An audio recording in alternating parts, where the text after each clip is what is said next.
Hello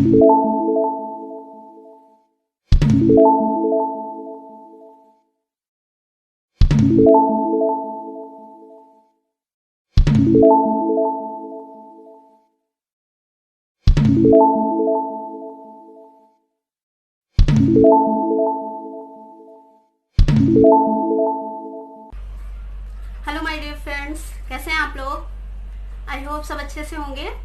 मैं हूं उस्मा, आपकी कंप्यूटर ट्रेनर, और आप देख रहे हैं CKC, that is computer knowledge centre where your dreams come true. तो आज हम लोग बात करने वाले हैं कंप्यूटर डिवाइसेस की या नेटवर्क डिवाइसेस की। यानी कि इससे पहले जो हमने नेटवर्किंग पढ़ी थी उसमें लैन मैन वैन ये सारी चीज़ें पढ़ी थी, तो इनमें जो डिवाइसेस यूज़ होते हैं इनको करने के लिए, उनके बारे में आज हम पढ़ने वाले हैं। इससे पहले मैंने आपको OSI मॉडल बताया था जिसमें कौन सी लेयर पे कौन से डिवाइसेस यूज़ होते हैं, ये आपको अच्छे से समझ में आ गया होगा। अब उन डिवाइसेस का क्या वर्क होता है वो भी समझ लीजिएगा, और उसके बाद आगे आपको नेक्स्ट क्लास से मैं ऑफिस स्टार्ट करने वाली हूँ और उसके बाद HTML भी स्टार्ट करूँगी। ओके, तो चलिए देखते हैं आज की वीडियो, और कैसी लगती है वीडियो कमेंट करके ज़रूर बताइएगा। आगे आने वाली वीडियोस के लिए आप हमारे चैनल को सब्सक्राइब कर सकते हैं जिससे आपको नोटिफिकेशंस मिलती रहें। ओके, तो देखिए वीडियो, और कोई भी प्रॉब्लम आती है तो प्लीज़ कमेंट करिएगा और बताइए। नेटवर्क डिवाइसेस, तो हम आज पढ़ने वाले हैं नेटवर्क डिवाइसेस या नेटवर्किंग डिवाइसेस। तो नेटवर्किंग क्या होती है, मैंने इससे पहले की वीडियो में इसके बारे में बताया है, लेकिन यहाँ पर एक आपको शॉर्ट इंट्रो दे देती हूँ। जब दो या दो से ज़्यादा कंप्यूटर्स आपस में कनेक्ट होते हैं और एक दूसरे की इंफॉर्मेशन को शेयर करते हैं तो उसे नेटवर्क कहा जाता है। ओके, तो ये नेटवर्क जो है वो एक डिवाइस के थ्रू होता है। वो बहुत सारी अलग अलग तरह की डिवाइसेस हैं, हम उन सब के बारे में पढ़ेंगे। फिलहाल हम पढ़ रहे हैं हब। हब क्या होता है? हब क्या होता है? हब वो डिवाइस है जो कई सारे PCs या कंप्यूटर्स को कनेक्ट करता है, जोड़ता है। ओके, तो ये PC जब एक नेटवर्क में होते हैं तो इन्हें क्लाइंट या नोड बोला जाता है। ओके, तो जैसे कि हम यहाँ पर देख रहे हैं, ये फर्स्ट PC जो है अपनी इंफॉर्मेशन यहाँ से शेयर कर रहा है हब को, और हब उसी इंफॉर्मेशन को बाकी के सारे PCs पर शेयर कर रहा है या सेंड कर रहा है। ओके, तो ये होता है हब। अब अगर हमसे पूछा जाए कि व्हाट इज हब, तो हम कह सकते हैं a hub is a network hub used for connection of devices in a network. It connects several devices in a LAN. All the devices in the network connection is connected through hub that acts a central connection for all the devices. There are many ports in it, and if a packet arrived only one port, it is copied so that all the ports can see the packets. यानी कि hub जो है वो एक ऐसा device है जिससे कई सारे कंप्यूटर्स कनेक्ट होते हैं एक नेटवर्क में। वो नेटवर्क आपका LAN हो सकता है या और भी सारे जितने भी कंप्यूटर्स हैं वो एक दूसरे से कनेक्शन के लिए उनमें जो हब होता है उसमें पोर्ट्स होते हैं, कई सारे पोर्ट्स होते हैं, और हर पोर्ट को एक वायर के थ्रू कनेक्ट किया जाता है क्लाइंट या PC के साथ। जो इंफॉर्मेशन एक पोर्ट के थ्रू हब में आती है उसे हब जो है वो कॉपी कर लेता है जिससे बाकी के पोर्ट्स पर भी सेम इंफॉर्मेशन सेंड की जा सके। ओके, तो आई होप आपको हब अच्छे से समझ में आ गया होगा। क्या होता है स्विच? स्विच क्या होता है? स्विच भी एक नेटवर्किंग डिवाइस है जो कई सारे कंप्यूटर्स को जोड़ने के लिए काम में आती है। थोड़ा सा डिफरेंस है हब और स्विच में। जैसे कि आप यहाँ पर देख सकते हैं कि जो इन्फॉर्मेशन हब तक आ रही है वो बाकी के सारे PCs या क्लाइंट में जा रही है, बट जो इन्फॉर्मेशन स्विच में आ रही है वो सारे क्लाइंट्स तक नहीं जा रही है बल्कि ओनली 2 क्लाइंट्स पर ही जा रही है। तो किस क्लाइंट पर भेजना है ये स्विच डिसाइड करता है MAC एड्रेस के थ्रू। तो स्विच केस जो है वो MAC एड्रेस रीड करता है। जब भी स्विच किसी नेटवर्क में होता है तो वो MAC एड्रेस की टेबल बनाता है, जितने भी उसके PCs होते हैं उसकी टेबल बनाता है और उसी के अकॉर्डिंग डेटा रीड करके सेंड करता है। ओके, तो अब अगर पूछा जाए व्हाट इज स्विच, तो हम कह सकते हैं hub and switch are used to exchange data within a local area network. Unlike hub, switches are intelligent because switches are read MAC address, क्योंकि स्विचेस जो है वो मैक एड्रेस रीड करते हैं, इसलिए उन्हें इंटेलिजेंट बोला गया है। Can detect specific device that are connected to it, keep a record of the MAC address of those devices, not used to exchange data outside their own network। जो switches हैं वो अपने जो भी नेटवर्क है उसके बाहर डेटा शेयर नहीं कर सकते। यानी कि मान लीजिए हमारे पास कोई लैन नेटवर्क है जिसमें 4 से 5 पीसीस कनेक्ट हैं, तो वो 4 to 5 पीसीस एक दूसरे में अपना डेटा शेयर कर सकते हैं, बट उसके अलावा किसी दूसरे नेटवर्क के पीसीज या क्लाइंट पर हम डेटा शेयर नहीं कर सकते with the help of switches. Okay, to exchange data outside their own network, a device need to be able to read IP address. अपने नेटवर्क से बाहर अगर इंफॉर्मेशन शेयर करना चाहते हैं तो जो डिवाइस कनेक्ट है, कंप्यूटर्स को कनेक्ट कर रही है, उसके अंदर आईपी एड्रेस रीड करने की एबिलिटी होनी चाहिए। ओके, तो नेक्स्ट है राउटर। राउटर में वो एबिलिटी है कि वो आईपी एड्रेस रीड कर सकता है। ओके, तो क्योंकि राउटर आईपी एड्रेस रीड कर सकता है तो वो कई सारे नेटवर्क्स को कनेक्ट कर सकता है। जैसे आप यहाँ पर देख रहे हैं, ये एक है हमारा नेटवर्क जिसमें ये 5 पीसीज हैं, और ये एक दूसरा नेटवर्क है जिसमें 5 पीसेस और हैं। इन दोनों को यहाँ पर तो ये मान लीजिए आप हब भी हो सकता है या स्विच भी हो सकता है ये, और यहाँ पर ये इंफॉर्मेशन सेंड कर रहा है और ये सब तक पहुंच रही है, और यहाँ का ये हब या स्विच जो है वो बाकी के इन वाले पीसीज में इंफॉर्मेशन शेयर कर रहा है। बट इनकी इंफॉर्मेशन अगर इधर पहुंचानी है तो उसके लिए यहाँ पर राउटर लगाया गया है, जिससे ये सारी इंफॉर्मेशन एक दूसरे तक एक्सचेंज हो पाए, यहाँ से डेटा जाकर इस तरफ पहुंच जाए। ओके, तो आई होप आपको समझ में आ गया है कि राउटर क्या होता है। अब हम कह सकते हैं कि व्हाट इज राउटर। राउटर छोटे बिजनेस और ऑफिस में यूज किया जाता है, घर में यूज किया जाता है। A router is what routers or passes your internet connections to all of your devices, router data from one network to another based on their IP address।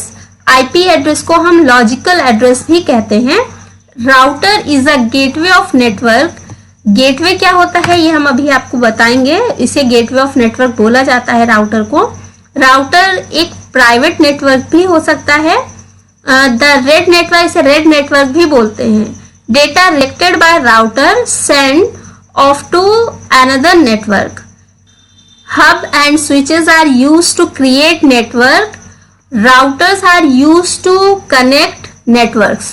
Okay, अगर hub and switches and router में difference की बात करें तो हम यहाँ कह सकते हैं कि राउटर, स्विच और हब जो हैं वो नेटवर्क क्रिएट करते हैं, जबकि राउटर जो है वो नेटवर्क्स को कनेक्ट करता है। ओके, जो नेटवर्क पहले से बने हुए हैं सिर्फ उनको जोड़ने का काम जो है वो राउटर करता है।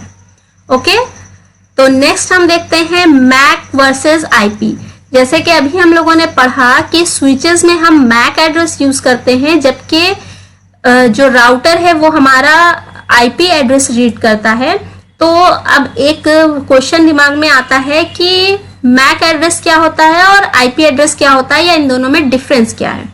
ओके, तो मैक एड्रेस का अगर फुल फॉर्म की बात करें तो मैक एड्रेस को हम कहते हैं मीडिया एक्सेस कंट्रोल, जबकि आईपी को बोलते हैं internet protocol. The main difference between MAC and IP address is that MAC address is used to ensure the physical address of computers. It uniquely identifies the device on a network. MAC address जो है उसे physical address कहते हैं। जब computer physically एक दूसरे से connect होते हैं किसी नेटवर्क में तो उनका एक यूनिक एड्रेस जो है वो मैक एड्रेस होता है। While IP address are used to uniquely identifies the connections of network with that device take part in a network। Network का जो भी पार्ट है जो भी पीसीज नेटवर्क के पार्ट हैं उनका एक आईपी एड्रेस होता है।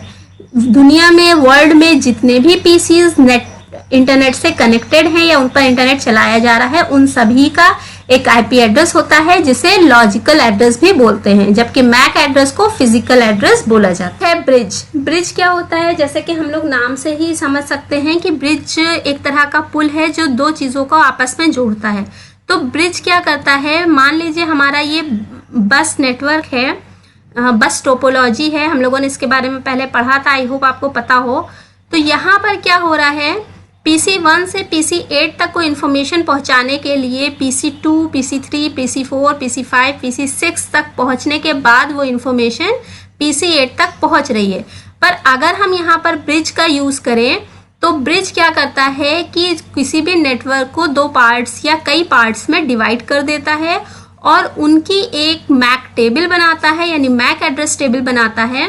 और उसके बाद जो भी इंफॉर्मेशन होती है वो पहले ब्रिज के पास आती है और वो रीड करता है उसकी टेबल को और उसके बाद उसके मैक एड्रेस के अकॉर्डिंग इंफॉर्मेशन को सेंड करता है। ओके, एक और एग्जांपल हम देख लेते हैं। यहाँ पर PC1 से अगर PC2 तक जाएगी इंफॉर्मेशन तो भी पहले ब्रिज के पास आएगी और वो आईपी एड्रेस को रीड करेगा और उसके बाद वो इंफॉर्मेशन PC2 तक भेजेगा। ओके, आई होप आपको ये चीज़ अच्छे से समझ में आई होगी। तो अब हम अगर इसके बारे में बात करें, पूछा जाए कि क्या होता है ब्रिज, तो हम बोल सकते हैं bridge is a networking device which is used to divide a LAN into multiple segments. Okay, bridge works under data link layer of OSI model.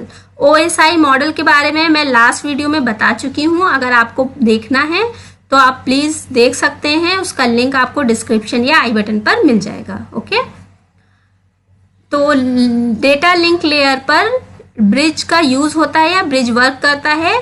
Bridge stores the MAC address of PC available in a network. Network में जितने भी PCs होते हैं उन सब का MAC address ये store करता है। Bridge is used to reduce the network traffic. Bridge जो है नेटवर्क ट्रैफिक को रिड्यूस करता है। Bridge is used in bus topology. ये बस टोपोलॉजी में यूज होता है। Like it divides two segments and create bridge between them and create MAC address table. तो आई होप आपको वो चीज़ समझ में आई होगी। नेक्स्ट है प्रॉक्सी सर्वर। प्रॉक्सी सर्वर क्या होता है? प्रॉक्सी सर्वर जब दो या दो से ज़्यादा सिस्टम जो है वो एक ही सर्वर से कनेक्टेड होते हैं तो वो हमारा प्रॉक्सी सर्वर कहलाता है। जैसे कि आप यहाँ पर देख सकते हैं कि ये जो है हमारा बीच में ये प्रॉक्सी सर्वर है और ये हमारे क्लाइंट्स हैं। ओके, तो अगर क्लाइंट 1 को किसी सॉफ्टवेयर की ज़रूरत हुई, मान लीजिए क्लाइंट 1 को विंडोज़ ऑपरेटिंग सिस्टम की ज़रूरत है और उसने सर्वर से रिक्वेस्ट किया, तो वो सर्वर जो है इंटरनेट से उसे डाउनलोड करेगा और उसकी एक कॉपी अपने पास रखेगा और दूसरी उसको सेंड कर देगा क्लाइंट 1 को। ओके, नेक्स्ट टाइम अगर बाकी के पीसीस को या बाकी के क्लाइंट्स को भी उसी ऑपरेटिंग सिस्टम की ज़रूरत पड़ती है तो वो फिर से सर्वर से रिक्वेस्ट करेंगे। इस बार सर्वर उसे नेट से नहीं डाउनलोड करेगा बल्कि अपने पास चेक करेगा, उसके पास है तो उसी की एक कॉपी बाकी के पीसीस को भी ट्रांसफ़र कर देगा। तो इससे क्या हुआ, जहाँ पर 6 GB डेटा लग रहा था वहाँ पर 2 GB में ही काम हो गया। तो सर्वर के पास जो है वो बहुत ज़्यादा ट्रैफिक नहीं हुआ, बहुत ज़्यादा डेटा स्टोर नहीं हुआ। उसके अलावा भी बहुत सारी फैसिलिटीज़ मिलती हैं प्रॉक्सी सर्वर की वजह से क्लाइंट्स को भी और जो भी एडमिनिस्ट्रेटर होता है उसको भी। क्लाइंट्स के थ्रू इस पर ये प्रॉक्सी सर्वर के थ्रू क्लाइंट्स पर नज़र रखी जा सकती है, क्लाइंट्स को मॉनिटर किया जा सकता है कि वो क्या यूज़ कर रहे हैं या क्या देख रहे हैं, जिससे आप समझ सकते हैं कि आपके यहाँ पर डेटा की कितनी ज़रूरत है और कौन कहाँ पर डेटा वेस्ट कर रहा है या मिसयूज़ कर रहा है या फिर कौन बहुत उसका अच्छा यूज़ कर रहा है। ओके, तो अब आपको अच्छे से समझ में आ गया होगा कि प्रॉक्सी सर्वर क्या होता है। Server is a server application और appliance that acts as an intermediary for request from clients seeking resources from servers that provide those resources. A proxy server thus functions on behalf of the client when requesting service, potentially masking the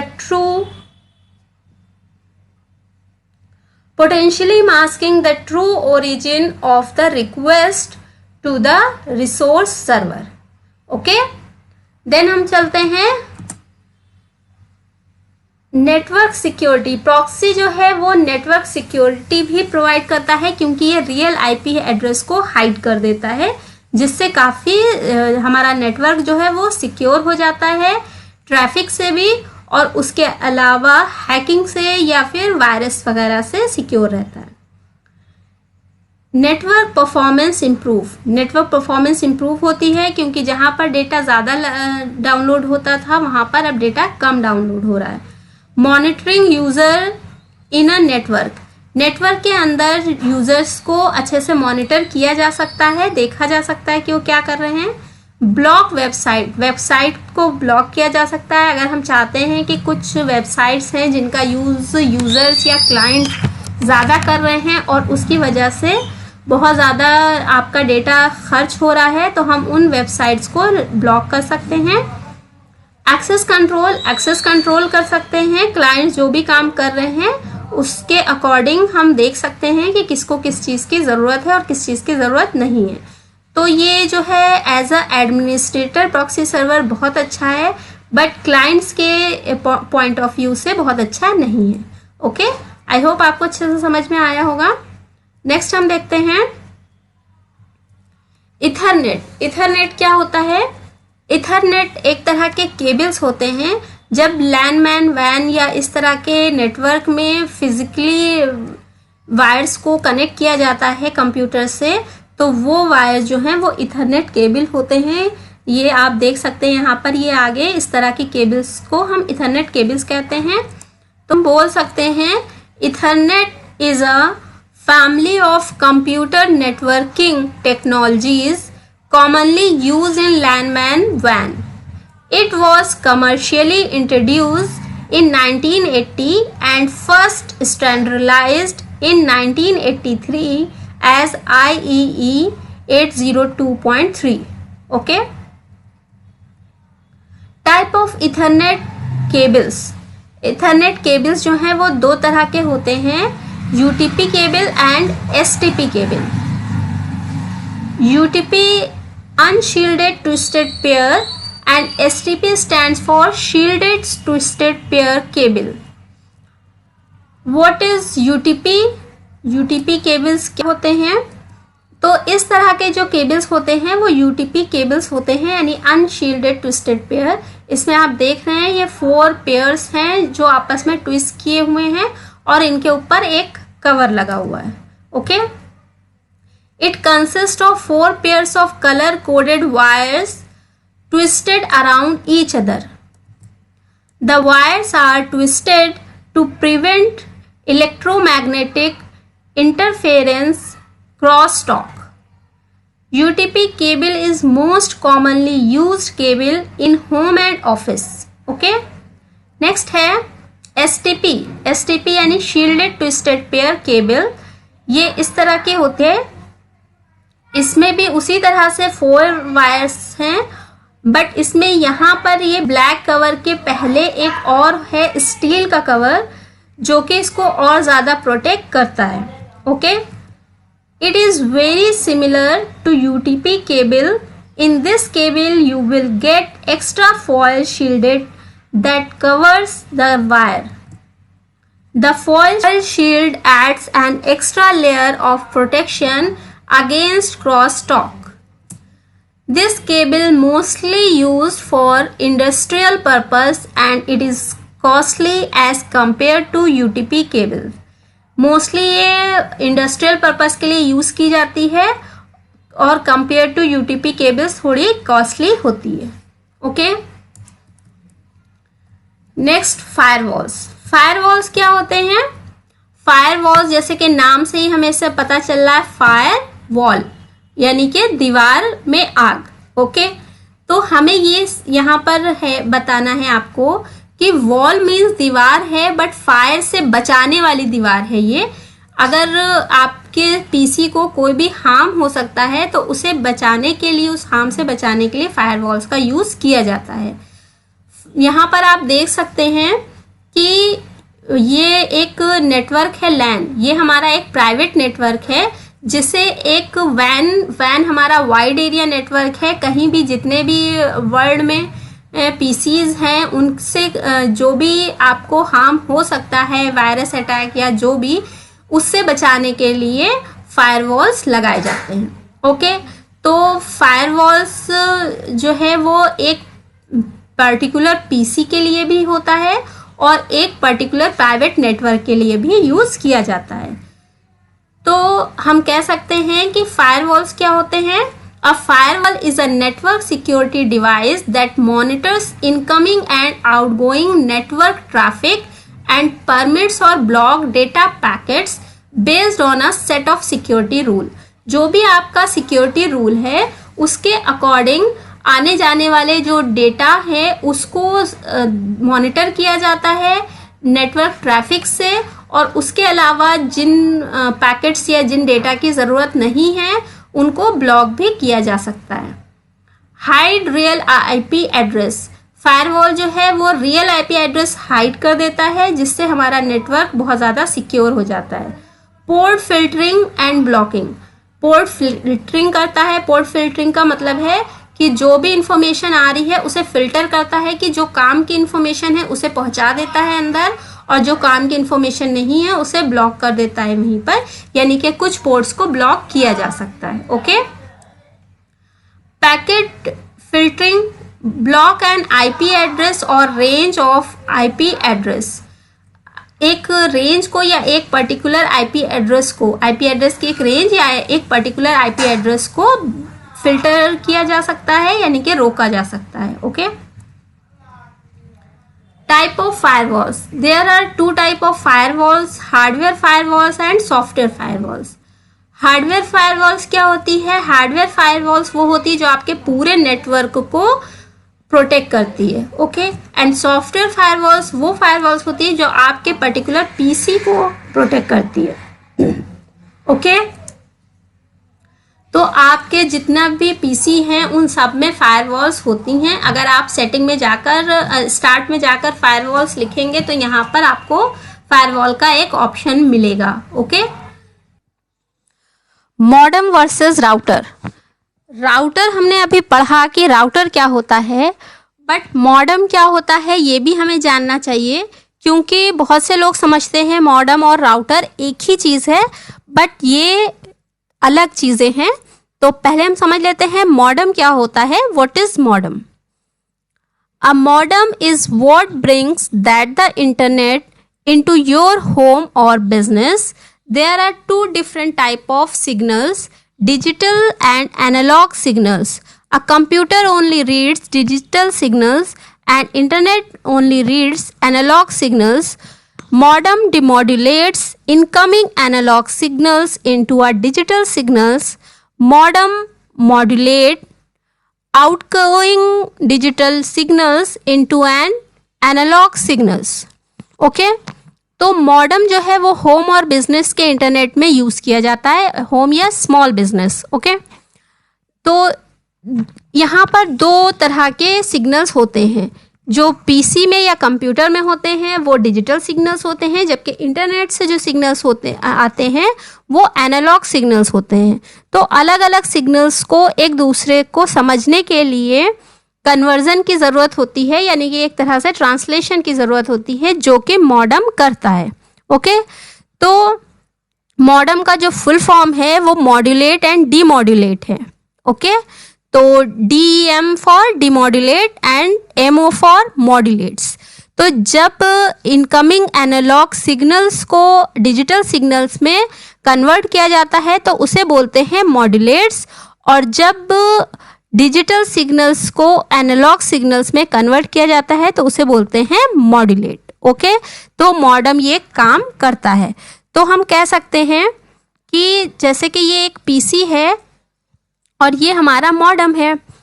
दोनों को connect कर रहा है digital signals. Okay, यहाँ पर जो काम कर रहे हैं वो डिजिटल सिग्नल्स कर रहे हैं, लेकिन जब नेट से हम कनेक्ट करेंगे इंटरनेट से, तो ये क्या हो जाएंगे, यहाँ पर होंगे एनालॉग सिग्नल्स। तो एक दूसरे के सिग्नल्स को कन्वर्ट करता है मॉडेम। ओके, तो आई होप आपको ये अच्छे से समझ में आ रहा होगा।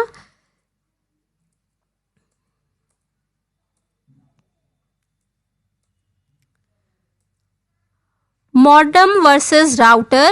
A router is your internet connection to all of your devices what router or passes. Okay, a modem router device would have a modem with a built-in wireless router in a device. Okay, जो हमारा modem होता है उस modem के साथ router अब inbuilt आने लगे हैं। राउटर के साथ ही मॉडम भी लगे हुए होते हैं। राउटर आपको समझ में आ गया होगा, हमने पहले बताया था कि राउटर जो है वो कई सारे नेटवर्क्स को कनेक्ट करता है, कई सारे, जब बहुत ज़्यादा पीसीज होते हैं, जबकि जो मॉडेम है वो एक ही पीसीज को इंटरनेट से कनेक्ट करता है और उसका काम डिजिटल टू एनालॉग सिग्नल्स को कन्वर्ट करना होता है। ओके, नेक्स्ट है हमारा गेटवे। गेटवे क्या होता है, जब कई सारे नेटवर्क्स को जोड़ने वाला जो डिवाइस होता है, बहुत सारे नेटवर्क्स अलग अलग हैं, लैन है, मैन है, उनको जोड़ने के लिए किसी डिवाइस की ज़रूरत पड़ती है, तो वो जोड़ने वाला डिवाइस ही हमारा गेटवे कहलाता है। ओके, तो क्या कहते हैं, व्हाट इज़ गेटवे?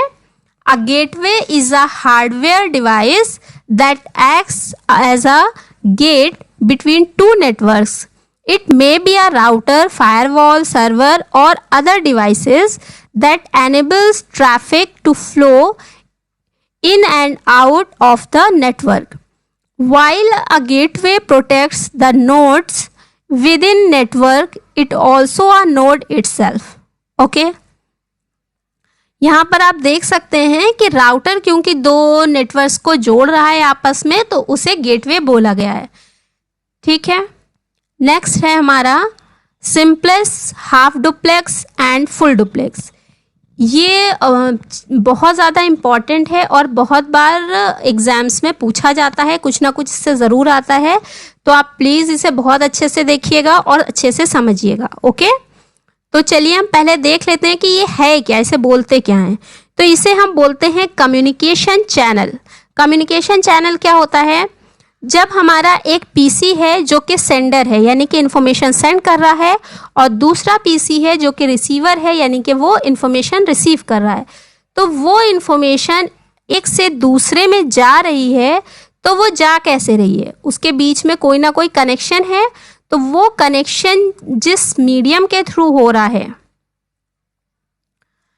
तो वो कनेक्शन जिस मीडियम के थ्रू हो रहा है, उस मीडियम को कम्युनिकेशन चैनल या ट्रांसमिशन मीडियम बोलते हैं। ओके, तो यहाँ पर ये कम्युनिकेशन चैनल्स जो हैं वो 3 तरह के हैं, simplex, half duplex and full duplex. Okay, simplex क्या करता है, सिंप्लेक्स हमारे पीसी में जो भी इंफॉर्मेशन है उसे सेंड करने के लिए रिसीवर को सेंड करता है, लेकिन रिसीवर उसे दोबारा से सेंडर तक नहीं सेंड कर सकता या उसका रिप्लाई नहीं कर सकता है। ओके, यानी कि इंफॉर्मेशन एक तरफ से तो जा रही है पर दूसरी तरफ पहुंच भी रही है, पर दूसरी तरफ से जा नहीं सकती है। इसे यूनी डायरेक्शन भी बोला जाता है। अगर हम इसके एग्जाम्पल की बात करें तो जैसे आपका रेडियो होता है, टीवी होता है, ये जो ब्रॉडकास्ट होते हैं ये आपके सिंप्लेक्स का एग्जाम्पल हैं। यानी कि रेडियो में कहीं से सिग्नल्स आ रहे हैं लेकिन आप वहाँ से कुछ उनको भेज नहीं सकते हैं। उसी तरह से टीवी में भी जो भी सिग्नल्स आ रहे हैं, जो हमारा टीवी ब्रॉडकास्ट होता है या रेडियो ब्रॉडकास्ट होता है, वहाँ पर जो भी सिग्नल्स आ रहे हैं वहाँ से वापस नहीं जाएंगे, वो एक ही डायरेक्शन में चलते हैं, तो इसे बोलते हैं simplex. Half duplex, half duplex में क्या होता है कि सेंडर की तरफ से जो भी इंफॉर्मेशन सेंड हो रही है वो दूसरी तरफ से, रिसीवर की तरफ से भी वापस आ सकती है या कुछ और भी आ सकता है। यानी कि जो भी कम्युनिकेशन हो रहा है वो दोनों तरफ से हो रहा है। इसे बाय डायरेक्शन बोलते हैं। यानी कि हम यहाँ से कुछ भेज भी सकते हैं और वहाँ से भी कुछ आ सकता है। ओके, लेकिन ये इसमें एक चीज़ है जो बहुत ज़रूरी है कि एक टाइम में एक ही काम करेगा। यानी कि अगर सेंडर ने कोई इन्फॉर्मेशन भेजी है तो वो रिसीवर तक जब तक नहीं पहुंचती है तब तक रिसीवर कुछ नहीं भेज सकता है। रिसीवर की तरफ से उस टाइम पे कुछ नहीं आएगा। जब सेंडर का भेजा हुआ जो भी है वो वहाँ पर रिसीव हो जाएगा, उसके बाद ही रिसीवर अपनी इन्फॉर्मेशन भेज सकता है। ओके, आई होप ये आपको समझ में आया होगा। नहीं समझ में आया तो आपको अब ज़रूर समझ में आ जाएगा। आपने वॉकी टॉकी देखा है?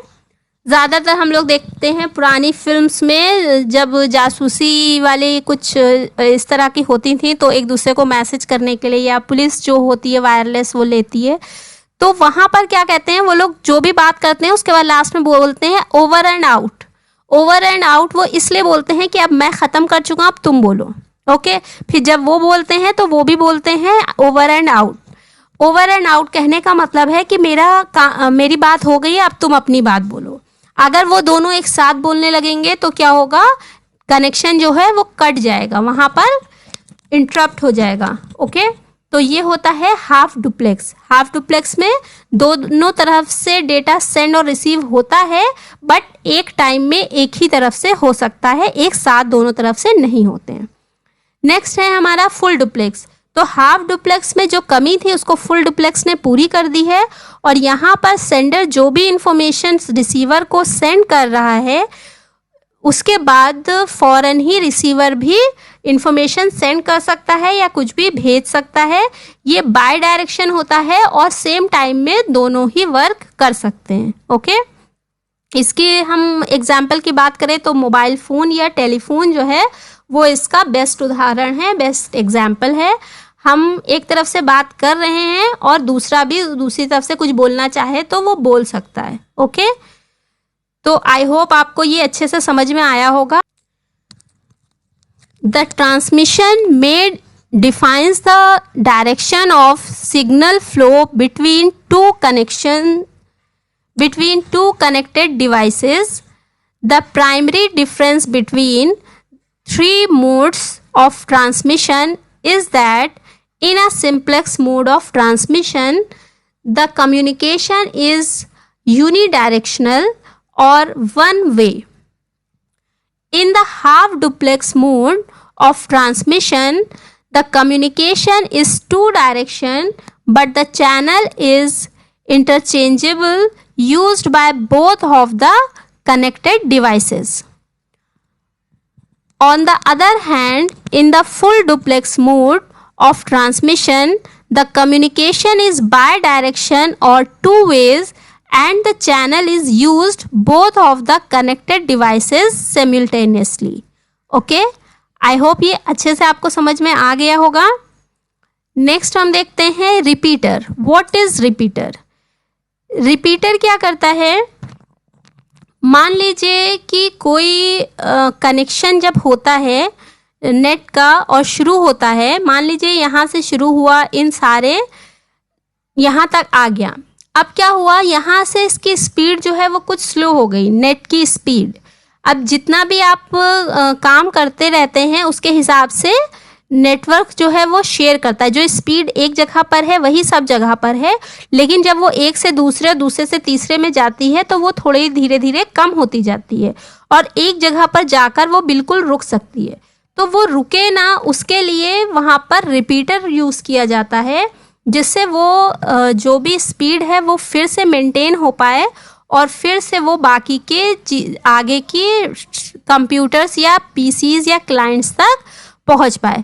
तो उसके लिए बीच में क्या लगाते हैं हम, रिपीटर। रिपीटर क्या करता है, इंटरनेट की स्पीड को फिर से इंक्रीज कर देता है। ओके, जितनी इंक्रीज है उतनी ही रखता है। ओके, जो एम्पलीफायर होता है वो स्पीड को बढ़ा देता है पहले के कंपैरिजन में, लेकिन यहाँ पर रिपीटर क्या करता है, जो स्पीड थी उसी को मेंटेन करता है आगे तक के लिए, यानी कि स्पीड को कम नहीं होने देता।